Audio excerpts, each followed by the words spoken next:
David's asking, others have asked, Tony hit on this. Yeah, we saw Evan Pryor on display. It was impressive. Nobody should be surprised by that. Is there a drawback to getting him heavily into the mix, especially since most of the games are, I don't want to say check, win, but if you're going to get that's a Steve deal right there. How many rushing attempts in a typical Ohio State offensive game that they've got control of most of the game? They're going to run it 35 times, something in that range. 35 or 40, and then probably 25 passes, something like that. But it varies, depends on how the game's going. It could be 30 passes and 35 runs or something like that, maybe. It just depends.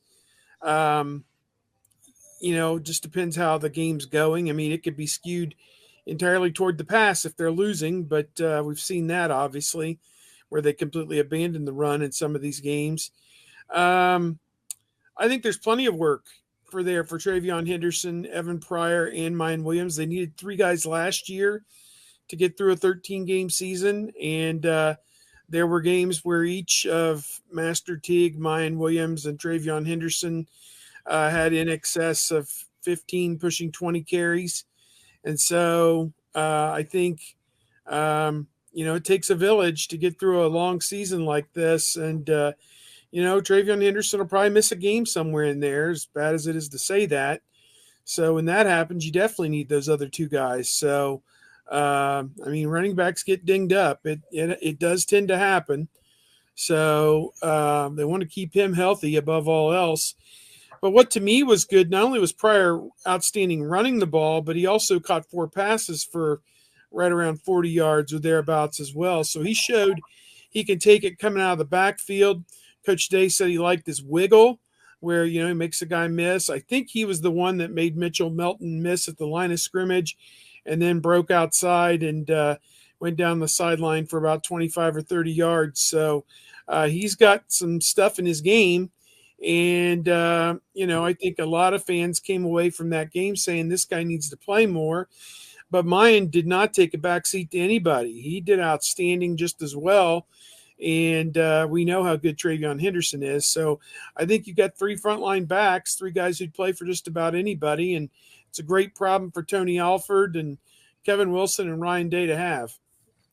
Yeah, you look at last year, and I think it was about 33 attempts per game. You go back, you skip 20 because it was a weird season in numbers or whatever, but you go back to 19, it was 47.4 carries per game for Ohio State. I mean, I think a lot of it depends on, what's the passing game looking like, what you have available in terms of running backs. So I don't think we're going to see 33 carries. I don't think we're going to see 47 carries. I think we're going to see something, I think 35, 36 is going to be safe.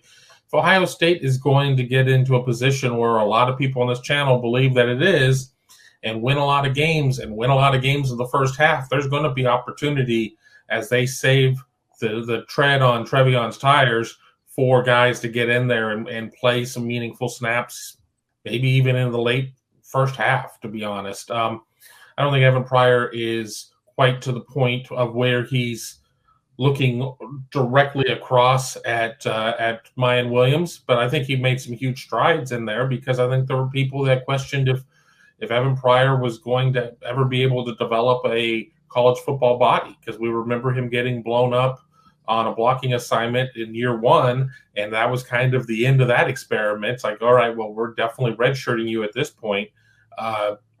I'm not going to come out there and say that he looks like a whole different person, but he's much more stout, and I think he's much better equipped to be able to see some meaningful minutes, and they can't redshirt him again. So you got him, use him.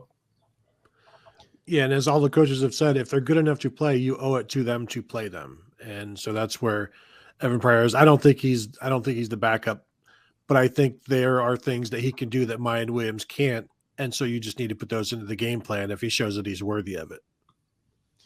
Am I making too much out of a couple jump cuts that I saw Mayan Williams make? Based on him logging his, whatever it was, 10 carries a couple of years ago and whatever he got in 21, I had a different thought process, not necessarily that he was Master Teague, that everything's straight ahead, but he looked a little sleeker, a little quicker, a little faster to me. I think one of the things I like about him is a lot like Maurice Clarett in 2002. Like he can make that first guy miss that gets into the backfield or is right at the line of scrimmage. He makes that guy miss a lot, and he has that initial quickness, and he's not the fastest guy. He'll get caught from behind, but as long as he gets 30 yards in between the snap and the tackle, I think you're going to take it. And that's why I think he's a really good back. I think he can definitely start at Ohio State, as he did twice last year, and he'll get just about every yard that's out there for you and that he can get. And so I think that's valuable, as Day just wants them to stay ahead of the chains, and those 3-yard runs, he wants to get 5 out of them, and the ones at the line that you get hit at the line of scrimmage, get 2 out of them, and just keep the chains moving that way on those 3rd and shorts. You can do whatever you want. You can go right back to the run if you want.